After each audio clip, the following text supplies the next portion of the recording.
Deuteronomy 19. When the Lord your God destroys the nations whose land he is giving you, you will take over their land and settle in their towns and homes. Then you must set apart 3 cities of refuge in the land the Lord your God is giving you. Survey the territory and divide the land the Lord your God is giving you into 3 districts, with one of these cities in each district. Then anyone who has killed someone can flee to one of the cities of refuge for safety. If someone kills another person unintentionally, without previous hostility, the slayer may flee to any of these cities to live in safety.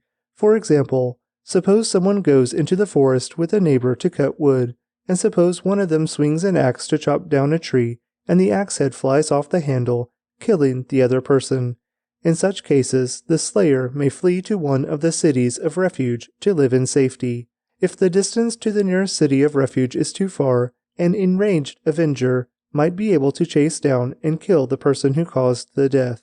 Then the slayer would die unfairly, since he had never shown hostility toward the person who died. That is why I am commanding you to set aside 3 cities of refuge. And if the Lord your God enlarges your territory, as he swore to your ancestors, and gives you all the land he promised them, you must designate 3 additional cities of refuge.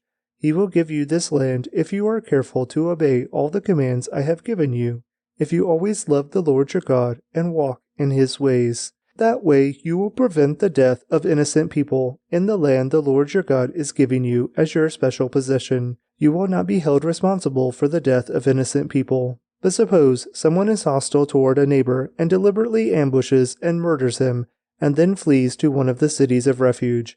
In that case, the elders of the murderer's hometown must send agents to the city of refuge to bring him back and hand him over to the dead person's avenger to be put to death. Do not feel sorry for that murderer. Purge from Israel the guilt of murdering innocent people. Then all will go well with you. When you arrive in the land the Lord your God is giving you as your special possession, you must never steal anyone's land by moving the boundary markers your ancestors set up to mark their property. You must not convict anyone of a crime on the testimony of only one witness. The facts of the case must be established by the testimony of 2 or 3 witnesses. If a malicious witness comes forward and accuses someone of a crime, then both the accuser and the accused must appear before the Lord by coming to the priests and judges in office at that time. The judges must investigate the case thoroughly. If the accuser has brought false charges against his fellow Israelite, you must impose on the accuser the sentence he intended for the other person. In this way, you will purge such evil from among you. Then the rest of the people will hear about it and be afraid to do such an evil thing. You must show no pity for the guilty. Your rule should be life for life, eye for eye, tooth for tooth, hand for hand, foot for foot. Deuteronomy 20. When you go out to fight your enemies and you face horses and chariots and an army greater than your own, do not be afraid. The Lord your God who brought you out of the land of Egypt is with you. When you prepare for battle, the priest must come forward to speak to the troops. He will say to them, "Listen to me, all you men of Israel. Do not be afraid as you go out to fight your enemies today.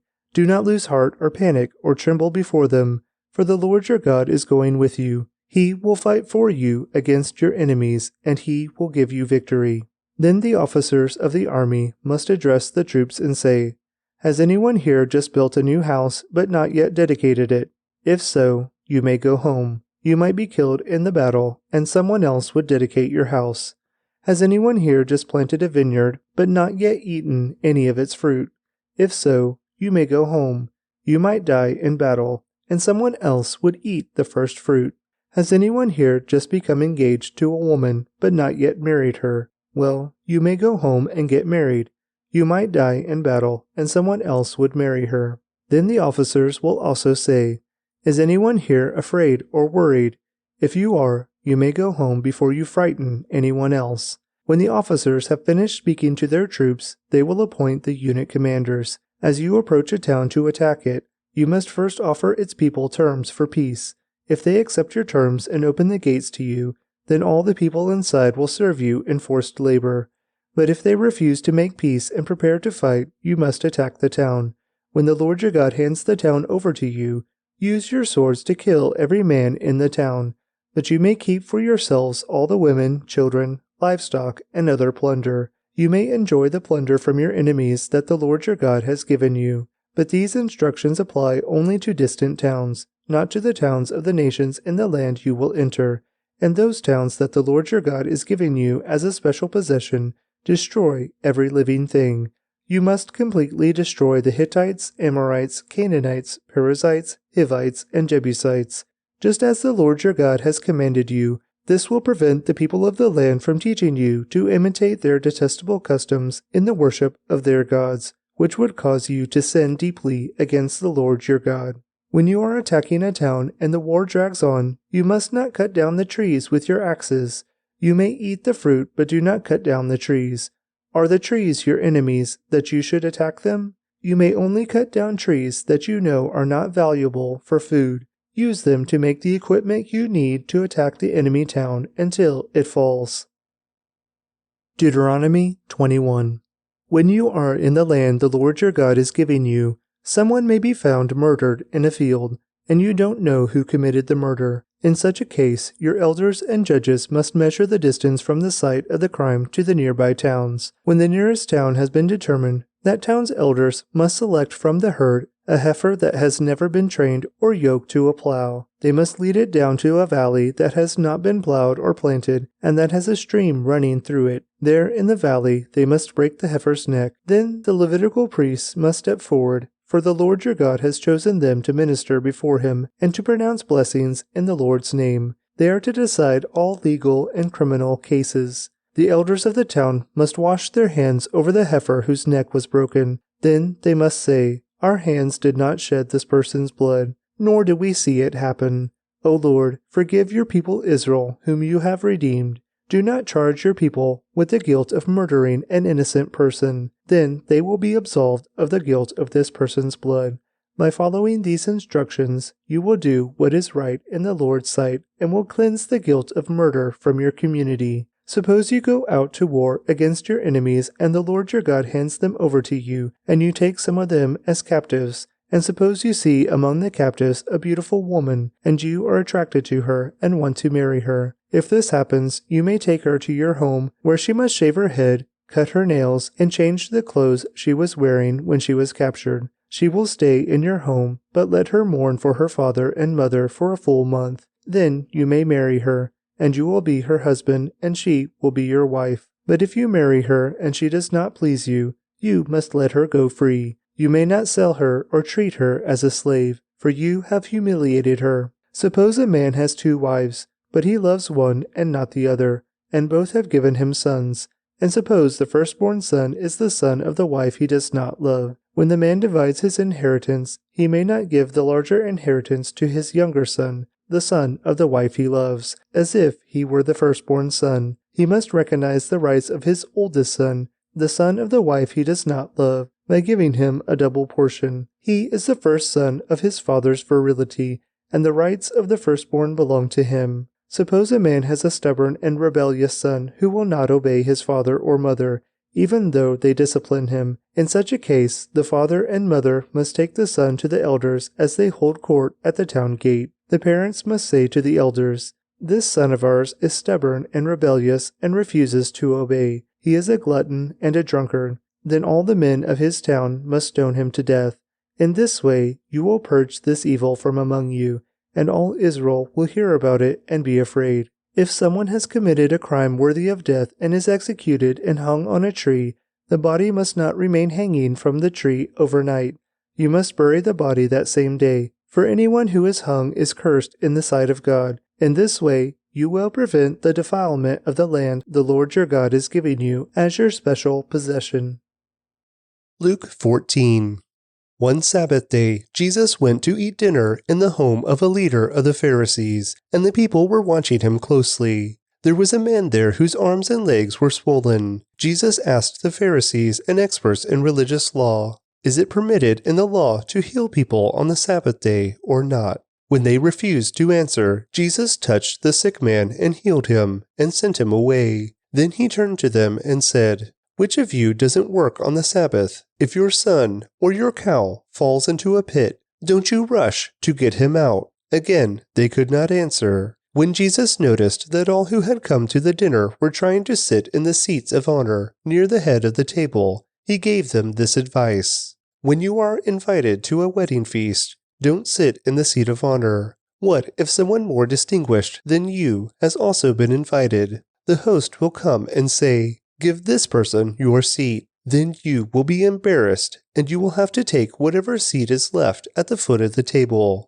Instead, take the lowest place at the foot of the table. Then, when your host sees you, he will come and say, "Friend, we have a better place for you." Then you will be honored in front of all the other guests. For those who exalt themselves will be humbled, and those who humble themselves will be exalted. Then he turned to his host. When you put on a luncheon or a banquet, he said, don't invite your friends, brothers, relatives, and rich neighbors, for they will invite you back, and that will be your only reward. Instead, invite the poor, the crippled, the lame, and the blind. Then, at the resurrection of the righteous, God will reward you for inviting those who could not repay you. Hearing this, a man sitting at the table with Jesus exclaimed, "What a blessing it will be to attend a banquet in the kingdom of God." Jesus replied with this story.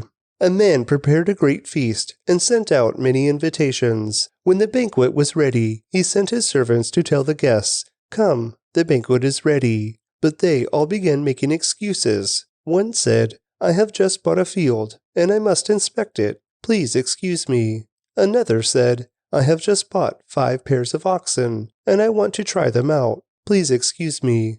Another said, "I just got married, so I can't come." The servant returned and told his master what they had said. His master was furious and said, "Go quickly into the streets and alleys of the town, and invite the poor, the crippled, the blind, and the lame."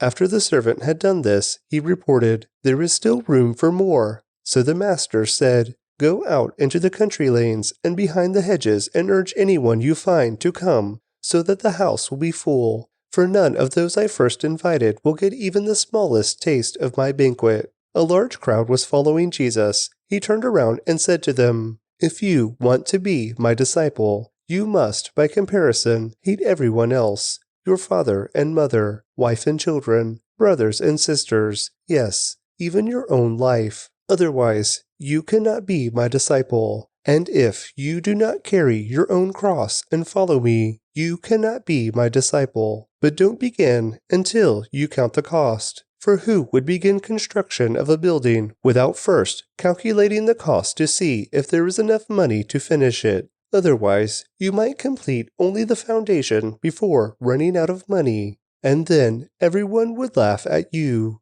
They would say, 'There's the person who started that building and couldn't finish it.' Or what king would go to war against another king without first sitting down with his counselors to discuss whether his army of 10,000 could defeat the 20,000 soldiers marching against him?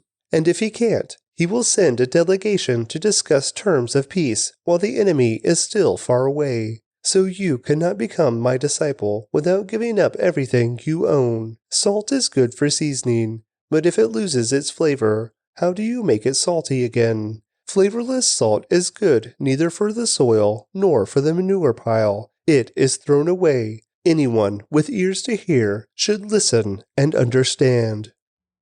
Proverbs 27. Don't brag about tomorrow, since you don't know what the day will bring. Let someone else praise you, not your own mouth, a stranger, not your own lips. A stone is heavy and sand is weighty, but the resentment caused by a fool is even heavier. Anger is cruel, and wrath is like a flood, but jealousy is even more dangerous. An open rebuke is better than hidden love. Wounds from a sincere friend are better than many kisses from an enemy. A person who is full refuses honey, but even bitter food tastes sweet to the hungry. A person who strays from home is like a bird that strays from its nest.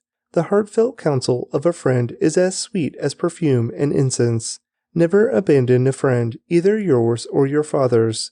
When disaster strikes, you won't have to ask your brother for assistance. It's better to go to a neighbor than a brother who lives far away.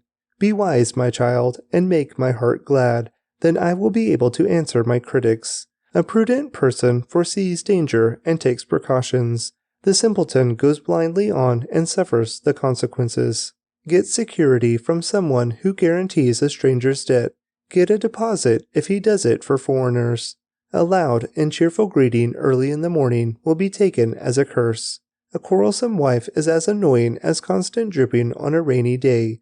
Stopping her complaints is like trying to stop the wind, or trying to hold something with greased hands. As iron sharpens iron, so a friend sharpens a friend. As workers who tend a fig tree are allowed to eat the fruit, so workers who protect their employer's interest will be rewarded.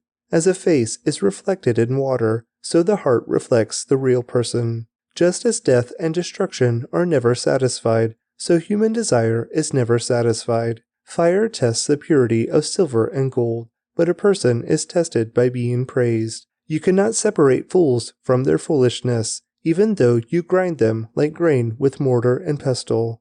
Know the state of your flocks, and put your heart into caring for your herds, for riches don't last forever, and the crown might not be passed to the next generation. After the hay is harvested, and the new crop appears, and the mountain grasses are gathered in, your sheep will provide wool for clothing, and your goats will provide the price of a field, and you will have enough goat's milk for yourself, your family, and your servant girls. Psalm 58. For the choir director, a psalm of David, to be sung to the tune, Do Not Destroy. Justice. Do you rulers know the meaning of the word? Do you judge the people fairly? No. You plot injustice in your hearts. You spread violence throughout the land. These wicked people are born sinners. Even from birth, they have lied and gone their own way. They spit venom like deadly snakes. They are like cobras that refuse to listen, ignoring the tunes of the snake charmers, no matter how skillfully they play. Break off their fangs, O God. Smash the jaws of these lions, O Lord. May they disappear like water into thirsty ground. Make their weapons useless in their hands. May they be like snails that dissolve into slime, like a stillborn child who will never see the sun. God will sweep them away, both young and old, faster than a pot heats over burning thorns. The godly will rejoice when they see injustice avenged. They will wash their feet in the blood of the wicked. Then at last everyone will say, There truly is a reward for those who live for God. Surely there is a God who judges justly here on earth.